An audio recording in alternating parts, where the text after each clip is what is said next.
خالد ابن ولید، جنہیں اللہ کی تلوار کہا جاتا ہے، ایک ایسے رہنما تھے جنہوں نے کبھی ہار نہیں مانی۔ وہ جنگوں میں سوتے نہیں تھے اور اپنے سپاہیوں کو بھی نہیں سونے دیتے۔ ان کے جسم میں تلواروں کے زخم بھرے ہوئے تھے۔ اسلام کے سب سے بڑے پروانوں میں سے ایک جینیس سردار، جس نے صرف 3000 سپاہیوں کے ساتھ 1,00,000 سپاہیوں کو ہرا دیا، وہ لاجواب رہنما اللہ کی تلوار خالد ابن ولید رضی اللہ عنہ، جن کی ایک جنگ میں 9 تلواریں ٹوٹی، بائزنٹین اور ساسانیڈ امپائر کو ہرا دینے والے سردار خالد ابن ولید کی اصلی زندگی کی کہانی اسلام کے پھیلنے میں سب سے عظیم ہیروز میں سے ایک۔ ان کے پیغام کو دنیا میں زیادہ لوگوں تک پہنچانے کے لیے چینل کو سبسکرائب کرو، کمنٹ کرو اور لائک کرنا۔ اگر تیار ہو تو شروع کرتے ہیں۔ ایسٹرن رومن، بیزنٹائن اور ساسانیڈ پرشین، یہ 2 امپائرز سالوں سے سخت لڑائی میں تھے۔ دنیا کے باقی حصے ان 2 بڑی طاقتوں کی حرکتوں پر توجہ کر رہے تھے، جبکہ عربیہ میں تبدیلی کے نشان آ رہے تھے، ایک علاقہ جو اکثر نظر انداز تھا۔ اس دور میں تلواریں زمین یا دولت کے لیے نہیں بلکہ دین کے لیے کھینچی گئیں۔ نبی محمد صلی اللہ علیہ وسلم کے نیچے مسلمان اور ابو الحکم یا پھر ابو جہل کے نیچے مکہ والوں نے اپنے یقینوں کے لیے بڑی جنگ کری۔ دونوں طرف کے رشتہ دار ایک دوسرے کے خلاف لڑے۔ کچھ نے اپنے والدوں کو، کچھ بھائیوں کو پیچھے چھوڑا۔ بدر کی جنگ کے بعد سب کچھ بدل گیا۔ مکہ والوں کو مسلمانوں کی بڑی جیت نے ہلا دیا۔ خالد ابن ولید بھی اپنے قبیلے کی طرح ہار سے پریشان تھے، اور ان کا بھائی ولید جو میدان میں غائب ہو گیا تھا انہیں فکر میں ڈال رہا تھا۔ امید کے خلاف کچھ سال پہلے صرف بند دروازوں کے پیچھے چھپ کر جمع ہونے والے مسلمانوں نے بدر میں بڑی جیت حاصل کی۔ اپنے دین کی وجہ سے آزادی سے رہنے نہ پانے والے مسلمانوں نے مکہ چھوڑ کر مدینہ ہجرت کی۔ اگلے 2 سالوں میں مدینہ میں نئی زندگی بسانے والے یہ لوگ نبی محمد صلی اللہ علیہ وسلم کے نیچے لشکر بنائے۔ ابو الحکم، جو تاریخ میں ابو جہل کے نام سے مشہور ہے، اس کے خلاف انہوں نے ہمت سے سامنا کیا۔ خالد کو پتہ چلا کہ ان کا بھائی ولید مسلمانوں کی قید میں ہے۔ مدینہ جا کر انہوں نے فدیہ دی اور بھائی کو آزاد کروایا، لیکن قید میں ولید نے مسلمانوں کو قریب سے جانا اور ان کے دل میں ایمان پیدا ہو گیا۔ خالد کو یہ سن کر جھٹکا لگا۔ دونوں بھائی الگ ہو گئے۔ خالد مکہ اور مدینہ، اسلام اور بت پرستی کے درمیان پھنس گئے، اپنا راستہ ڈھونڈنے کی کوشش میں۔ خالد کے خاندان کو سمجھنے کے لیے ان کی بچپن کی طرف دیکھنا ہوگا۔ خالد مکہ کے ایک نوبل اور جنگجو خاندان میں پیدا ہوئے۔ وہ ولید بن مغیرہ کے بیٹے تھے، جو بت پرستوں میں اہم رہنما تھا۔ مکہ کے رواج کے مطابق خالد پیدا ہونے کے بعد ریگستان کے خاندان کے پاس بھیجے گئے تاکہ صاف اور صحت مند ماحول میں پلیں۔ 5 سے 6 سال کی عمر میں وہ مکہ واپس آئے۔ ان کے والد نے انہیں بہادری، ہمت اور کرم سکھایا، جو عربوں میں پسند کیے جاتے تھے۔ چھوٹی عمر سے خالد کو اپنے نوبل نسل پر فخر کرنا سکھایا گیا۔ قبیلے کے فرائض کی وجہ سے خالد نے گھڑ سواری اور ہتھیاروں، تیر کمان، بھالے، تلوار کی مہارت حاصل کی۔ وہ گھڑ سوار لشکروں کو لیڈ کرنا اور مضبوط جسم بنانا سکھایا۔ بچپن میں انہوں نے اپنے برابر عمر بن خطاب رضی اللہ عنہ سے کشتی لڑی، انہیں ہرا دیا اور ان کی ٹانگ توڑ دی۔ خالد ایک جنگجو خاندان میں پلے، ریگستان کے طوفانوں کو سہا، ستاروں کی زبان اور پہاڑوں کے چھپے راستوں کو سیکھا۔ وہ ایک ایسے جنگجو بنے جو والد کی وراثت سنبھال سکے جب تک اسلام نہ قبول کیا۔ خالد قریش کی طرف سے لڑے۔ اسلام قبول کرنے کے بعد وہ اسلامی ریاست کے نیچے خدمت کرنے لگے۔ یہ خالد ابن ولید کی کہانی ہے، جو 2 شہروں اور 2 یقینوں کے درمیان پھنسے تھے۔ مکہ عرب قبائلوں کے مذہبی مرکز، تجارت کے راستوں کے چوراہا اور کعبہ کا گھر تھا۔ یہ بت پرست کے لیے اور قیمتی تھا، کیونکہ تجارت سے سیاسی اور مالی طاقت ملتی تھی۔ لیکن بدر کی جیت نے بت پرستوں کے فائدوں کو ہلا دیا۔ مکہ واپس آتے وقت ایک عجیب واقعہ ہوا۔ قید میں ولید رضی اللہ عنہ نے اسلام سیکھا اور قبول کیا۔ خالد کو یہ سن کر غصہ آیا۔ انہوں نے کہا، اگر تو ان میں سے ہو گیا تو ہم نے فدیہ کیوں دی؟ ہمارے والد کی یاد کا کوئی احترام نہیں۔ دیکھ تو نے ہمیں کس حالت میں ڈال دیا، یہ چھوڑ دے۔ ولید نے کہا، میں نے پہلے ہی چھوڑ دیا ہے خالد۔ جتنا زیادہ چھوڑتا ہوں اتنا میرے اندر کی آواز مجھے اس طرف لے جاتی ہے۔ انشاءاللہ ایک دن تو بھی چھوڑ دے گا۔ خالد اکثر اپنی عزت اور نسل کے لیے لڑنے کی بات کرتے، جبکہ ولید کہتا کہ یہ سب وقت شدہ ہے۔ مسلمانوں کو مکہ میں داخل ہونے کی مناہی تھی، لیکن خالد کی وجہ سے ولید کو آنے جانے کی اجازت تھی۔ کسی نے اسے نقصان نہ پہنچایا۔ ولید کو 2 صحابہ کو جو ہجرت کے دوران قید تھے آزاد کرنے کا پلان تھا، لیکن خالد نے اسے بھی قید کر دیا۔ خالد کے اندر کی آوازیں چپ نہ ہوئیں۔ بدر کے 1 سال بعد مکہ والے بدلہ لینے کے لیے لشکر تیار کر رہے تھے۔ نبی صلی اللہ علیہ وسلم کے پیغام پروار مدینہ پہنچے اور نبی نے صحابہ سے مشورہ کیا۔ انہوں نے احد پر سامنا کرنے کا فیصلہ کیا۔ عرب میں جنگوں میں اسٹریٹجی کم ہوتی تھی، لیکن نبی صلی اللہ علیہ وسلم نے نئی سوچ دی۔ بدر میں انہوں نے مکن کو سبق سکھایا۔ خالد نے بدر کے تجربے سے کہا، میں نے سوچا کہ وہ مکہ میں نہیں رہیں گے۔ میں نے ان کی ذہنیت دیکھی، ان کی جیت تصادف نہیں تھی۔ انہوں نے ہمارے ارادوں کو پہلے ہی سمجھ لیا۔ خالد نے الگ اسٹریٹجی بنائی۔ احد پر مکن 3000 تھے، مسلمان 700۔ مسلمان پہلے پہنچ گئے اور پہاڑ پر تیر انداز رکھ دیے۔ جنگ شروع ہوئی۔ خالد نے مین لشکر چھوڑ کر پیچھے کا راستہ ڈھونڈا، احد کے پہاڑ کے پیچھے۔ لیکن نبی صلی اللہ علیہ وسلم نے پہاڑ پر تیر انداز رکھ دیے۔ تیر اندازوں نے حملہ کیا اور یہ ٹریپ کام کرا۔ بدر جیسی ذہنیت دوبارہ نظر آئی۔ جنگ مسلمانوں کے فیور میں جا رہی تھی، لیکن مال غنیمہ کے لالچ میں تیر انداز نے اپنی جگہ چھوڑ دی۔ خالد نے پیچھے سے حملہ کیا اور جنگ الٹ گئی۔ مسلمان دونوں طرف سے گھیرے گئے اور نبی صلی اللہ علیہ وسلم کی حفاظت پر توجہ گئی۔ جنگ مسلمانوں کے خلاف مڑنے لگی۔ وحشی نے حمزہ ابن عبد المطلب رضی اللہ عنہ کو شہید کیا۔ مصعب ابن عمیر رضی اللہ عنہ بھی شہید ہوئے۔ مسلمان پیچھے ہٹنے لگے۔ جنگ کے بعد خالد نے مسلمان شہداء کے جسموں کے ساتھ بدسلوکی دیکھی اور کہا، میں نے اپنا بھائی ٹھیک پایا، لیکن ہم ان کے مردوں کو برداشت نہیں کر سکتے۔ اس صدی میں بھی یہ ظلم جاری ہے۔ مکہ واپس آنے پر ولید اور دوسرے صحابہ بھاگ گئے۔ خالد کی طاقت بھائی کو قید رکھنے کے لیے کافی نہ تھی۔ اسلامی تاریخ کا اہم واقعہ حدیبیہ کا صلح تھا۔ احد کے 2 سال بعد مکہ مدینہ کی لڑائیاں ختم ہوئیں۔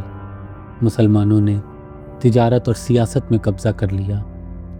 مکنز کو صلح کرنا پڑا۔ اس صلح میں مسلمانوں کو عمرہ کا حق دیا گیا اور دین پھیلانے میں مدد کی۔ خالد کے بیان کے مطابق جب رسول اللہ صلی اللہ علیہ وسلم حدیبیہ آئے، میں بت پرستوں کا گھڑ سوار تھا۔ عثفان پر میں قریب آیا۔ رسول اللہ صلی اللہ علیہ وسلم صحابہ کے ساتھ دعائے خوف پڑھ رہے تھے۔ ہم نے حملہ کرنے کا سوچا، لیکن نہیں ہوا اور یہ بہتر تھا۔ رسول اللہ صلی اللہ علیہ وسلم نے ہمارے دل پڑھ لیے۔ مکہ واپس آنے پر خالد کے خیالات الجھے ہوئے تھے۔ اگلے سال عمرہ کے لیے رسول اللہ صلی اللہ علیہ وسلم آئے۔ خالد نے انہیں نظر انداز کیا۔ انہیں لگا کہ وہ اندر سے لڑ رہا ہے۔ انہوں نے اپنے ساتھی سے کہا، میں نے شروع سے محمد صلی اللہ علیہ وسلم سے لڑائی کی، پہلے بھائی کھویا اب ایمان، رات کو اکیلا مکہ سے کتنا دور جائے۔ وہ آواز نہیں چھوٹی۔ سچ جو انہوں نے ڈر کے مارے چھپایا اب سامنے تھا۔ مکہ واپس آنے پر ولید کا خط ملا، بھائی نبی صلی اللہ علیہ وسلم نے تمہارے بارے میں پوچھا۔ میں نے کہا اللہ لائیں گے، تمہارے جیسے آدمی اسلام نہ جانے اجنبی ہے۔ اپنی بہادری مسلمانوں کے ساتھ دکھاؤ، بت پرستوں کے خلاف، یہ تمہارے لیے بہتر ہے۔ بہت موقع گوائے، اب نہ گواؤ۔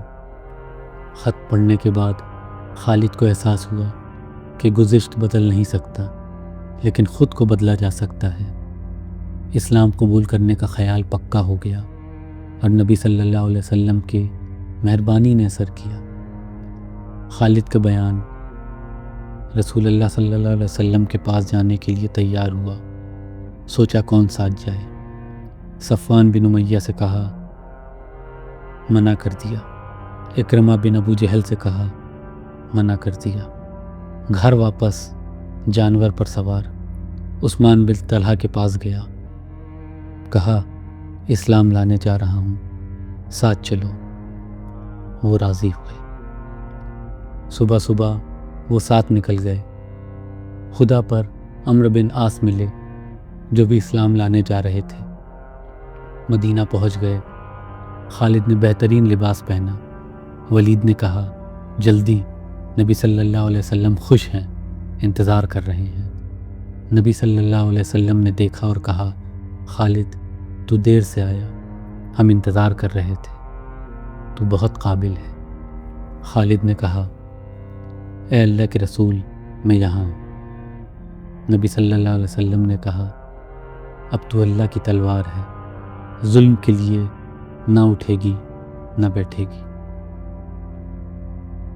نبی صلی اللہ علیہ وسلم کے سامنے خالد نے کلمہ پڑھا، اللہ کی وحدانیت اور محمد صلی اللہ علیہ وسلم کی رسالت کی گواہی دی، پھر گزشت گناہ کی معافی کی دعا مانگی۔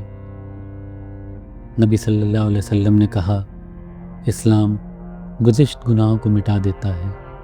پھر ہاتھ اٹھایا، اے اللہ اسے معاف کر جو اس نے لوگوں کو تیری راہ سے ہٹانے میں کیا۔ 8ویں ہجری میں خالد کا اسلام قبول ہوا۔ مدینہ بس گئے۔ اب اللہ کی تلوار بننے کا وقت تھا۔ اسلام قبول کرنے کے بعد خالد نے اپنی تلوار نبی صلی اللہ علیہ وسلم کو پیش کی۔